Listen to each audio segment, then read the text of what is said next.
Ah, já trouxe pra lá? É, antes que a gente chegue atrasado pra aula. Tem lugar pra gente, não trouxe nada. É, olha só, tem lugar aqui na frente. Isso aqui era pra trazer hoje. Quer sentar aqui? Nossa, é um lugar legal. Deixa eu vestir. Eu sou o professor Redson, e essa é a classe de Filosofia 150, Introdução ao Pensamento Filosófico. Se algum desses fatos forem novos para vocês, agora é a chance de sair.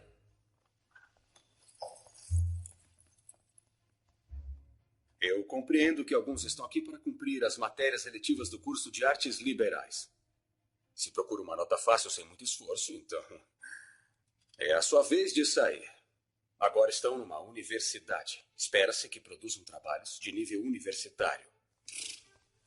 Tchau.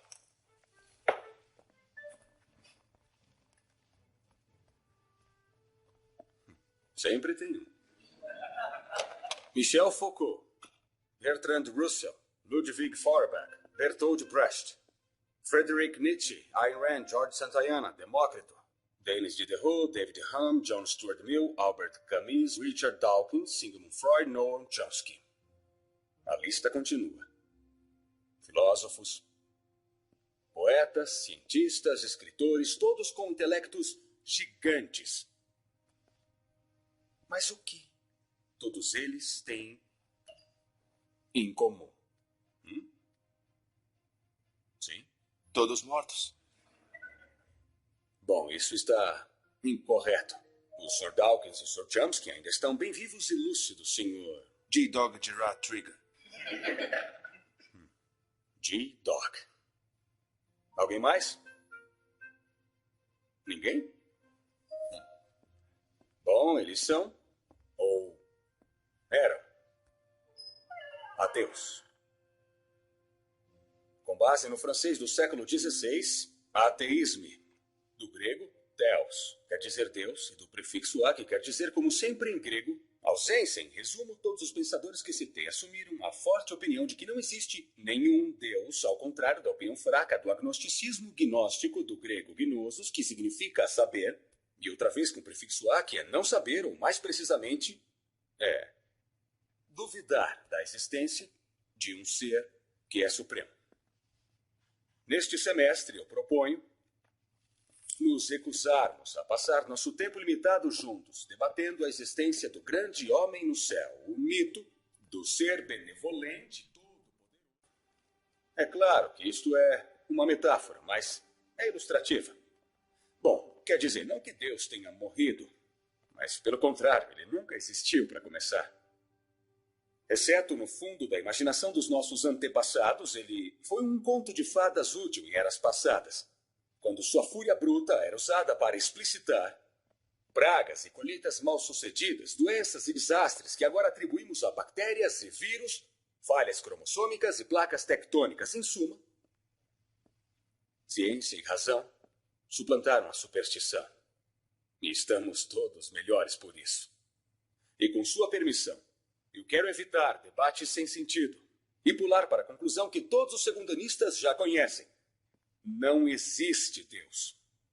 O que eu quero de todos vocês é que preencham as folhas que eu distribuí com 3 pequenas palavras. Deus está morto, junto com sua assinatura.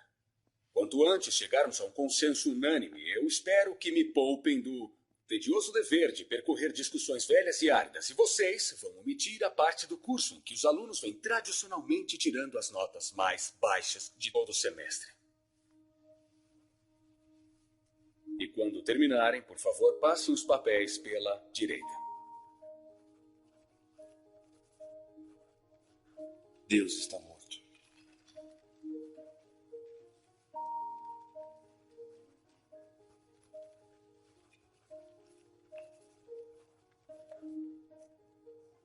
Obrigado.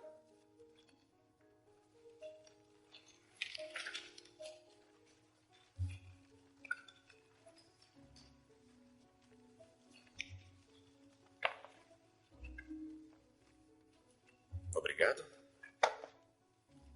Olha, um D minúsculo. Este aqui vai ganhar um crédito extra. Obrigado.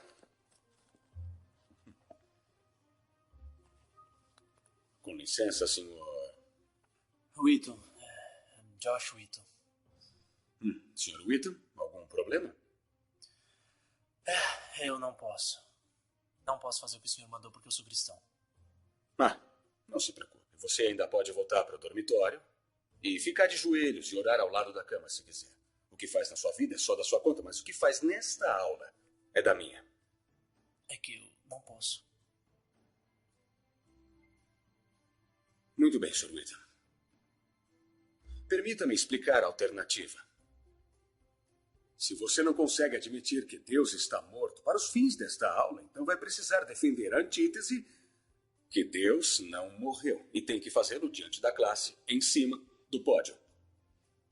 Se fracassar, e você vai, perderá esta unidade também 30% da nota final de imediato. Está disposto a aceitar isso? Mas quem decide se venci ou perdi a discussão? Ora, Sr. Wheaton, eu mesmo vou decidir. A matéria é minha, minhas regras, a nota é prerrogativa minha. Olha, sem ofensas, mas não sei se o senhor seria objetivo. Bom, e o que o senhor propõe? Bom, o que acha deles? Bom, isso seria interessante, mas por que eu daria poder a eles? Bom, o senhor já os convenceu. Eu teria que reconvencê-los. Fazê-los admitir que erraram.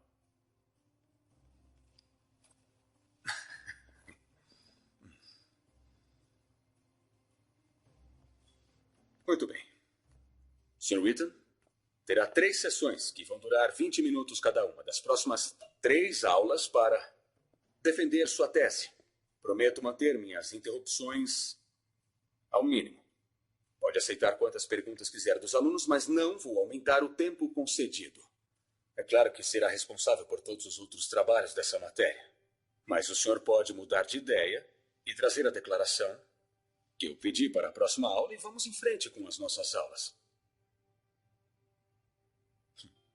O resto de nós, dispensando as superstições primitivas, voltaremos a atenção para a questão de estar na realidade. Para a próxima aula, quero que leiam David Hume, O Problema da Indução, e René Descartes, O Discurso do Método. Também podem ler Bertrand Russell, Por que Não Sou Cristão? Em preparação para a palestra do Sr. Wheaton.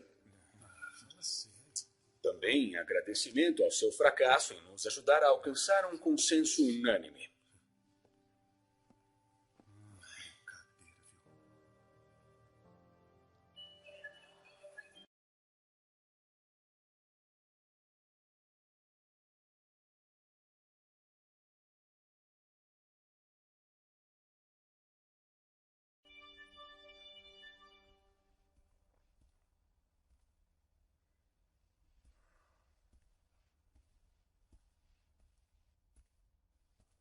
Posso te ajudar? Você está esperando alguém? Vamos dizer que sim. Mas parece que ele não está em casa.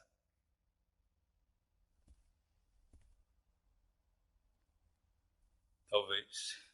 Seja por isso que ele me enviou. De que isso nunca aconteceu, que é o que minha namorada quer. Podia assinar o papel endossando uma coisa na qual eu não acredito. Ou eu posso cometer suicídio acadêmico diante de uma plateia, tentando provar que Deus existe. Quantas pessoas tem nessa turma? Talvez umas 80. E quantas dessas pessoas você acha que poriam o pé aqui ou em qualquer outra igreja? Provavelmente nenhum. Então, sua aceitação desse desafio, se você resolver aceitar, pode ser o único contato com Deus e Jesus que eles venham a ter. Acho que sim. Leia Mateus 10, 32 e 33. Só isso? Isso é tudo? Só uma citação das Escrituras? Se ainda estiver indeciso depois, leia Lucas 12, 48. Não pode ser tão simples. Claro que pode. Você veio porque essa voz, ainda pequena aí dentro, não está feliz com as escolhas que os outros querem que você faça. Eu acho que é o Espírito Santo falando com você. É assim que ele interage conosco se deixarmos. Tudo o que tem que fazer é decidir se está ou não disposto a ouvir. Não é fácil, mas é bem simples.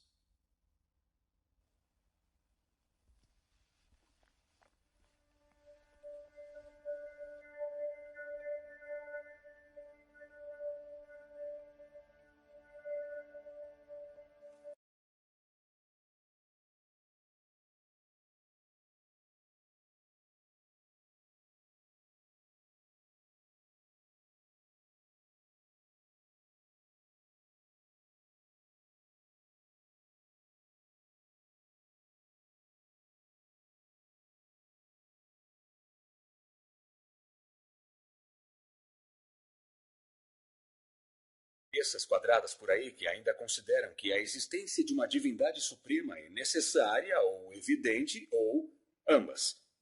E com isso, como havia anunciado antes, vou entregar a palavra ao Sr. Wheaton, que apresentará a defesa de um ditador supremo celestial, que também é conhecido como Deus.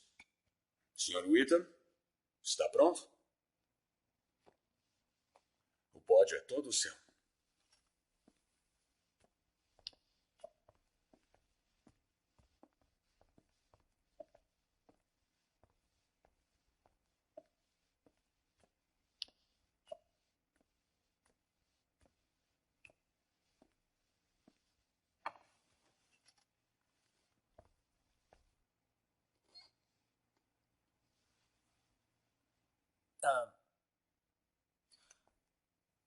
Os ateus dizem que ninguém pode provar a existência de Deus, e estão certos.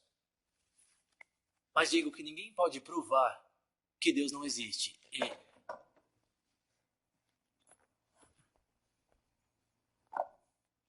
Mas o único modo de debater esse assunto é olhar os indícios disponíveis, e é isso que nós vamos fazer. Nós vamos pôr Deus em julgamento, com o professor Redson como promotor, eu como advogado de defesa e vocês como júri.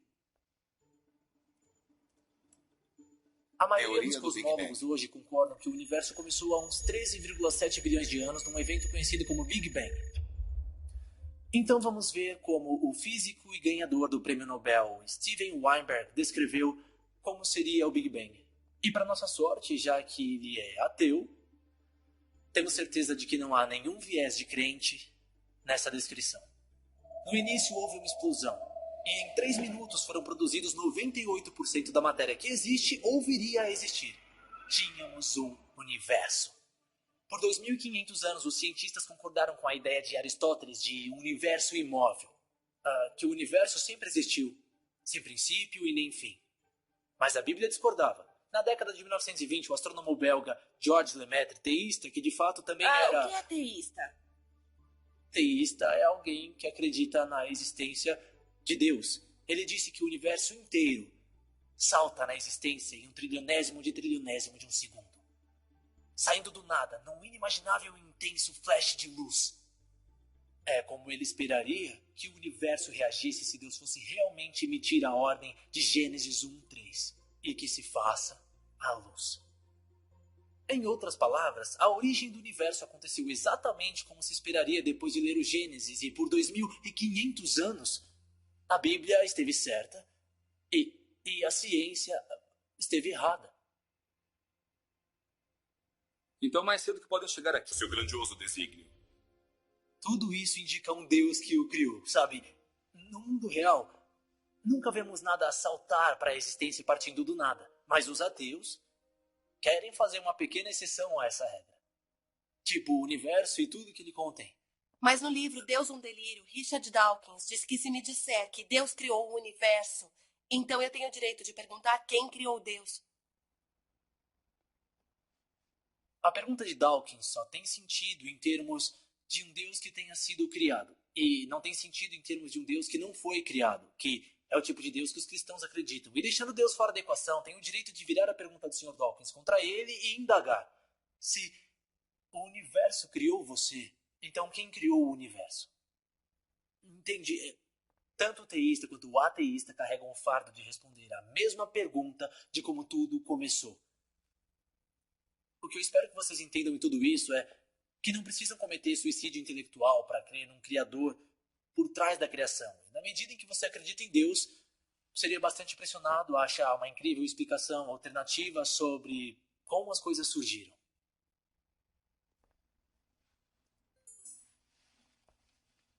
Imagino que esteja bem contente consigo mesmo.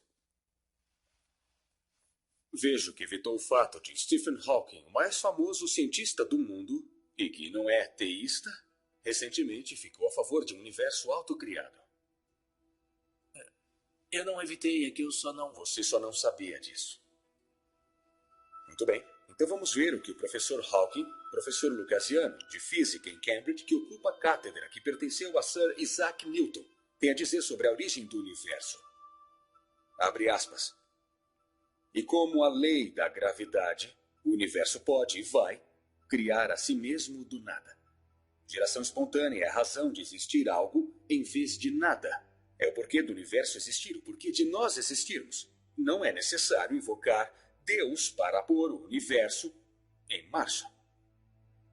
Fecha aspas. E você pode nunca ter encontrado esse comentário, mas seu ponto de vista permanece. Como responde a isso?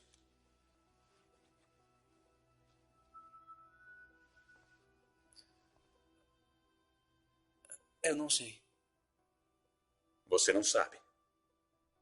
Eu praticamente estouro o balão de seu argumento inteiro com um alfinete. E você não sabe. Eu gostaria de dizer que tem a resposta perfeita, mas isso aí não abala a minha fé.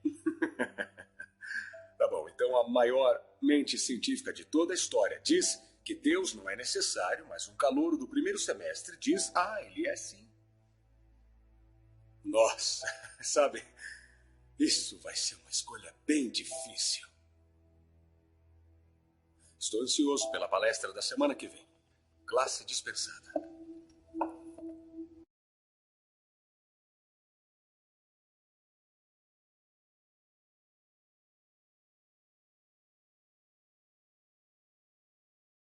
O professor Redson assinalou, Stephen Hawking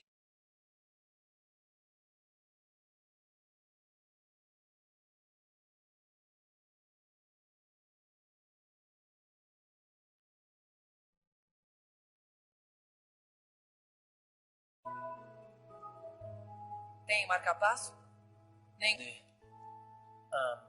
como o professor Redson assinalou, Stephen Hawking é ateu e escreveu um livro chamado O Grande Projeto, em que diz o seguinte: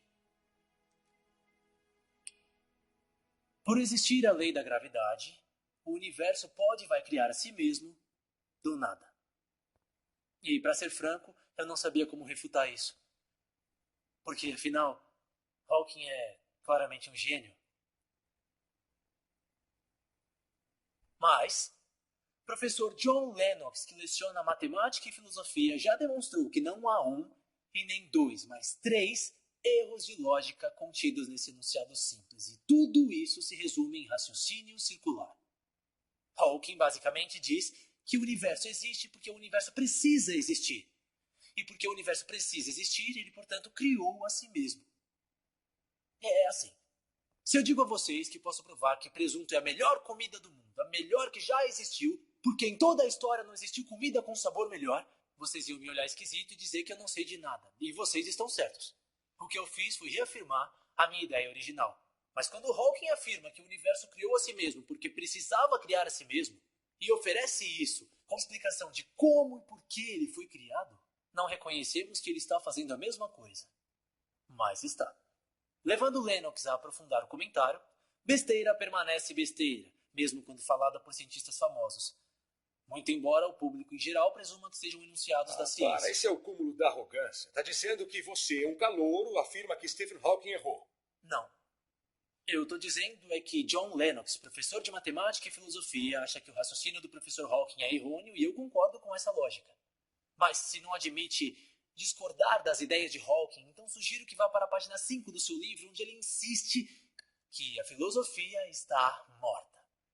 E se tem tanta certeza da infalibilidade do professor Hawking e a filosofia estiver mesmo morta, então, bom, não há necessidade dessa aula.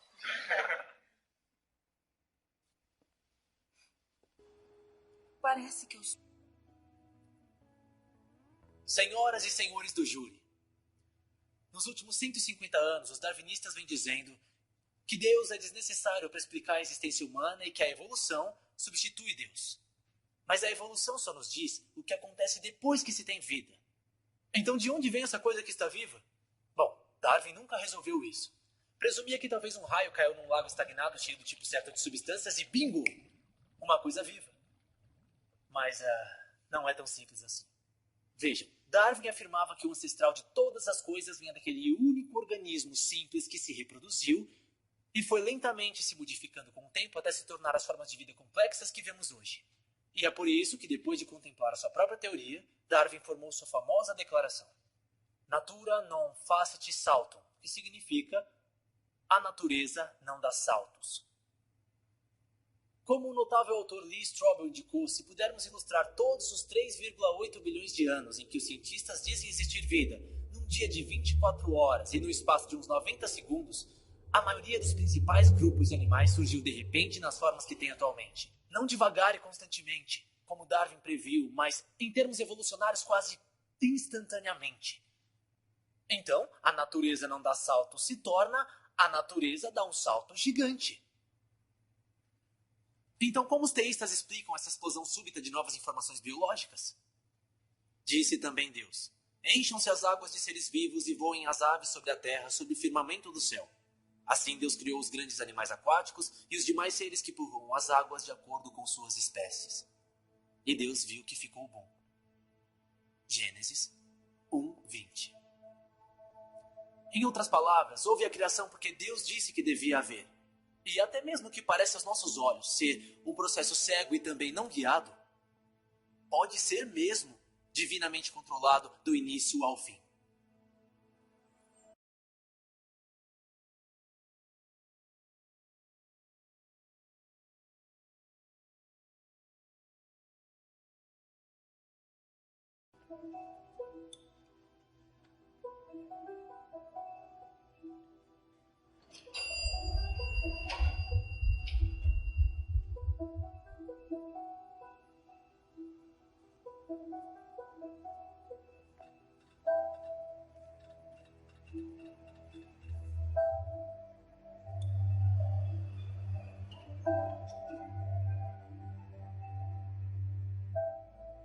Eu cometi um erro com você.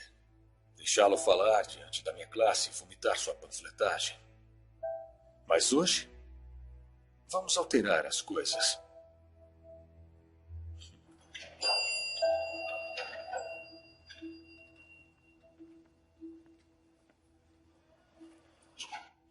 O mal. Agora se diz que o mal é a arma mais potente do ateísmo contra a fé. E é. Afinal, a própria existência do mal impõe a pergunta: se Deus é todo bem e Deus é todo poderoso, por que permite que o mal exista? A resposta, no fundo, é notavelmente simples. Livre arbítrio. Deus permite que o mal exista por causa do livre arbítrio. Do ponto de vista cristão, Deus tolera o mal neste mundo temporariamente, para que um dia quem optar por amá-lo livremente vá morar com ele no céu sem a influência do mal, mas com o seu livre arbítrio intacto. Em outras palavras, a intenção de Deus em relação ao mal é um dia destruí-lo. Mas que conveniente.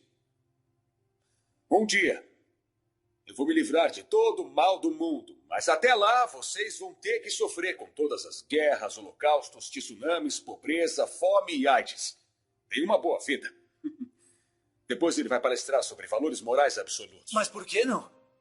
O professor Redson é claramente um ateu. Não acredita em absolutos morais, mas a sua ementa diz que ele pretende aplicar um exame nas últimas semanas. Agora, aposto que se eu conseguir uma nota A por colar no exame, de repente ele vai falar como cristão, insistindo que é errado colar e que eu devia saber. Contudo, que base ele tem? E se meus atos são calculados para me ajudar a vencer, então por que eu não devo realizá-los? Para os cristãos, o ponto fixo da moralidade, o que constitui certo e errado, é uma linha reta que leva direto para Deus. Então está dizendo que precisamos de um Deus para sermos morais, que uma moral ateísta é uma impossibilidade. Não, sem um Deus não existe motivo real para ser moral, sabe? Nem existe um padrão do que é comportamento moral. Para cristãos, mentir, colar, roubar. No meu exemplo, roubar uma nota que não me pertence é proibido. É uma forma de roubo, mas se Deus não existe, como Dostoiévski afirmou famosamente, se Deus não existe, então tudo é permitido. E não só permitido, mas sem sentido. Se o professor Redson está certo, então tudo isso, toda a nossa luta ou nosso debate, o que decidirmos aqui não tem sentido. Nossa vida e, por último, nossa morte não tem mais importância do que um peixinho dourado. Isso é ridículo. Depois de toda a palestra, você diz que tudo se resume a escolher. Crer ou não crer. Isso aí. Só existe isso. É só o que sempre existiu. A única diferença entre a sua posição e a minha posição é que você sequestra a escolha deles. Você exige que escolham a frase que diz eu não acredito. É porque eu quero libertar todos eles. Porque a religião é como um vírus mental que os pais vêm passando para os próprios filhos. E o cristianismo é o pior de todos os vírus. Entra lentamente na nossa vida quando estamos fracos, doentes ou indefesos. Então religião é uma doença. Exatamente. Ela infecta tudo. Ela é a inimiga da razão. Razão? O professor abandonou a razão muito tempo atrás. O que ensina aqui não é filosofia. Não é nem mais ateísmo, mas o que ensina aqui é antiteísmo. Já não basta que você não creia. Precisa que todo mundo não creia com você. Por que não admite a verdade? Por que só quer capturá-los com sua superstição primitiva? O que eu quero mesmo é que façam a sua própria escolha. É isso que Deus quer. Você não faz ideia de quanto me agrada reprovar mas quem você quer mesmo reprovar? Hein, professor? Eu? Ou Deus?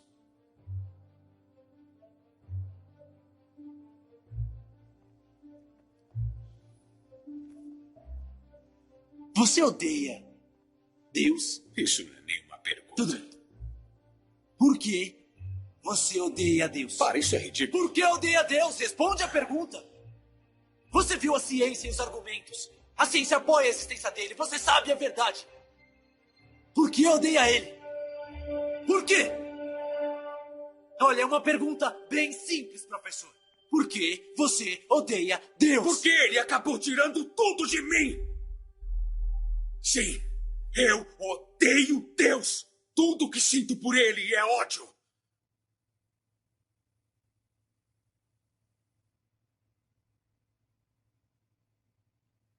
Como pode odiar alguém que não existe?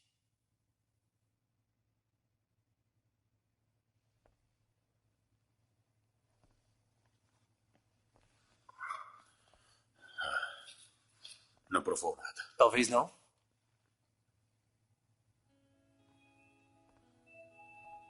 Eles vão escolher.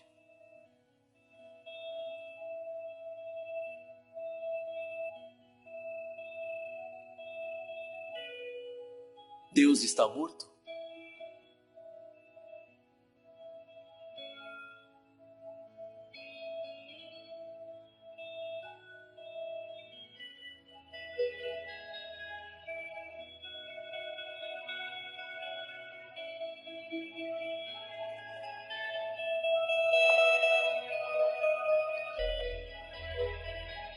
Deus não está morto. Deus não está morto. Deus não está morto. Deus não está morto. Deus não está morto. Deus não está morto. Deus não está morto. Deus não está morto. Deus não está morto. Deus não está morto. Deus não está morto.